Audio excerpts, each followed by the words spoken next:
Friends, Karnataka ರಾಜ್ಯ ಇಲ್ಲಿ ನೋಡಿ, ತೋಟಗಾರಿಕಾ ಇಲಾಖೆಯಲ್ಲಿ ಖಾಲಿ ಇರತಕ್ಕಂಥ ಹುದ್ದೆಗಳ ನೇಮಕಾತಿಗೆ ಸಂಬಂಧಪಟ್ಟಂತೆ ಆಸಕ್ತ ಮತ್ತು ಅರ್ಹ ಅಭ್ಯರ್ಥಿಗಳು ಸದರಿ ಹುದ್ದೆಗಳಿಗೆ ಅರ್ಜಿ ಸಲ್ಲಿಸಲು ನಿಗದಿಪಡಿಸಿದ ದಿನಾಂಕದ ಒಳಗಾಗಿ ಅರ್ಜಿಗಳನ್ನು ಸಲ್ಲಿಸಬೇಕಾಗುತ್ತೆ.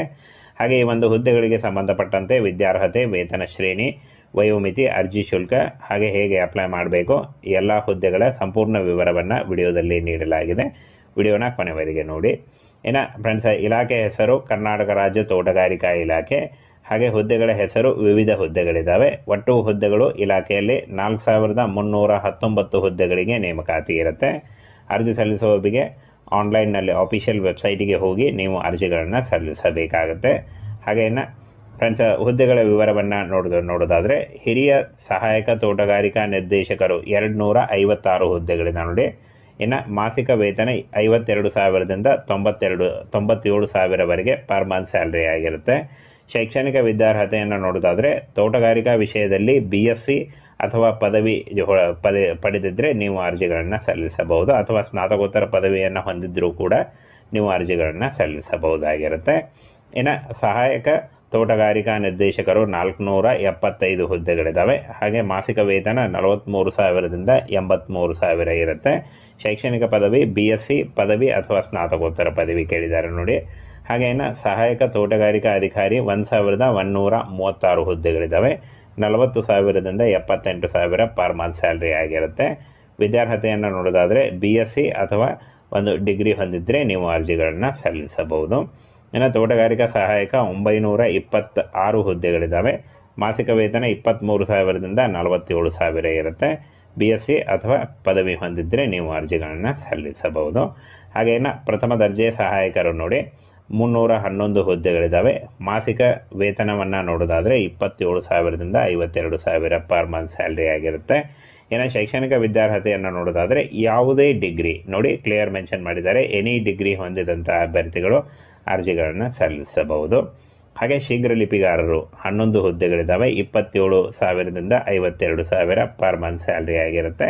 ಶೈಕ್ಷಣಿಕ ವಿದ್ಯಾರ್ಹತೆ PUC ಉತ್ತೀರ್ಣರಾಗಿದ್ದರೆ ನೀವು ಅರ್ಜಿಗಳನ್ನು ಸಲ್ಲಿಸಬಹುದು. ಹಾಗೆ ಕನ್ನಡ ಒಂದು ಬೆರಳಚ್ಚು ಹೊಂದಿದ್ದರೂ ಕೂಡ ನೀವು ಅರ್ಜಿಗಳನ್ನು ಸಲ್ಲಿಸಬಹುದಾಗಿರುತ್ತೆ.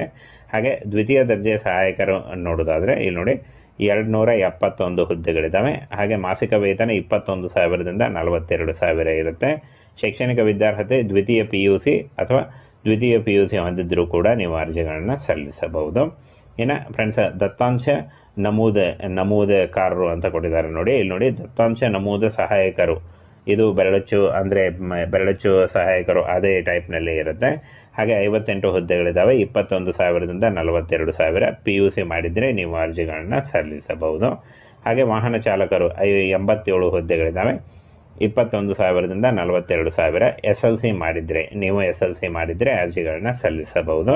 ಹಾಗೆ ಲಘು ವಾಹನ driving licence LMV light motor vehicle ನೀವು ಅಂದರೆ ಡ್ರೈವಿಂಗ್ ಲೈಸೆನ್ಸನ್ನು ಹೊಂದಿದ್ರೆ ನೀವು ಅರ್ಜಿಗಳನ್ನು ಸಲ್ಲಿಸಬಹುದು.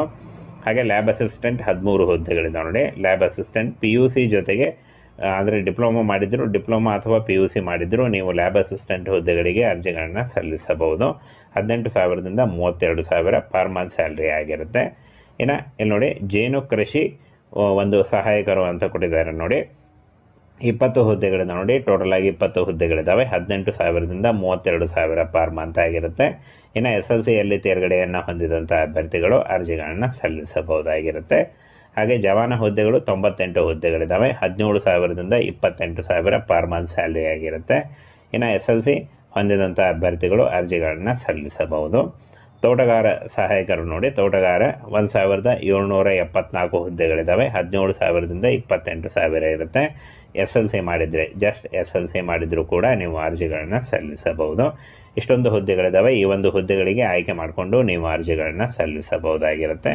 ಹಾಗೆ ಕಾವಲುಗಾರ ಹುದ್ದೆಗಳು ನೋಡಿ, 29 ಹುದ್ದೆಗಳಿದ್ದಾವೆ. ಮಾಸಿಕ ವೇತನ 17,000ದಿಂದ 28,000 ಇರುತ್ತೆ.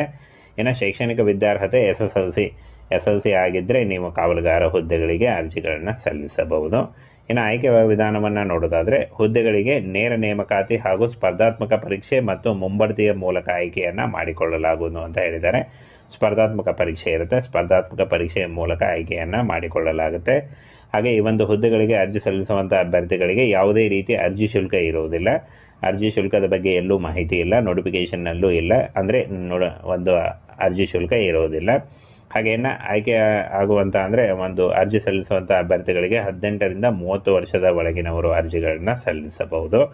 ಹಾಗೆ OBC ಮತ್ತು ಜನರಲ್ ಅಭ್ಯರ್ಥಿಗಳಿಗೆ 3 ವರ್ಷದ ವಯೋಮಿತಿ ಸಡಿಲಿಕೆ ಇದ್ದರೆ, SC/ST ಅಭ್ಯರ್ಥಿಗಳಿಗೆ 5 ವರ್ಷಗಳ ಒಂದು ವಯೋಮಿತಿ ಸಡಿಲಿಕೆ ಕೂಡ ಇರುತ್ತೆ. ಆನ್ಲೈನ್ ಮೂಲಕ ಅಫಿಷಿಯಲ್ ವೆಬ್ಸೈಟಿಗೆ ಹೋಗಿ ನೀವು ಅರ್ಜಿಗಳನ್ನು ಸಲ್ಲಿಸಬೇಕಾಗತ್ತೆ. ಹಾಗೇನ ಅರ್ಜಿಗಳನ್ನು ಯಾವಾಗ ಸಲ್ಲಿಸಬೇಕು ಅಂತ ನೋಡೋದಾದರೆ ಅತಿ ಶೀಘ್ರದಲ್ಲಿ ಪ್ರಾರಂಭ ಮಾಡಲಾಗುತ್ತೆ ಅಂತ ಕೊಟ್ಟಿದ್ದಾರೆ ನೋಡಿ. ಮೊದಲನೇ ವಾರ ಅಥವಾ ಕೊನೆಯ ವಾರದಲ್ಲಿ ಶುರುವಾಗುವಂಥ ಎಲ್ಲ ಸಾಧ್ಯತೆಗಳಿದ್ದಾವೆ. ಹಾಗೇನ ಫ್ರೆಂಡ್ಸ್, ಆನ್ಲೈನ್ ಮೂಲಕ ಅಫಿಷಿಯಲ್ ವೆಬ್ಸೈಟಿಗೆ ಹೋಗಿ ಅರ್ಜಿಗಳನ್ನು ಸಲ್ಲಿಸಬೇಕಾಗತ್ತೆ. ಇನ್ನು ಅರ್ಜಿ ಸಲ್ಲಿಸಲಿಕ್ಕೆ ಆಧಾರ್ ಕಾರ್ಡು ಹಾಗೆ ಲೈಟ್ ಬ್ಯಾಕ್ಗ್ರೌಂಡ್ ಇರುವಂಥ ಒಂದು ಪಾಸ್ಪೋರ್ಟ್ ಸೈಜ್ ಫೋಟೋ ಬೇಕಾಗುತ್ತೆ.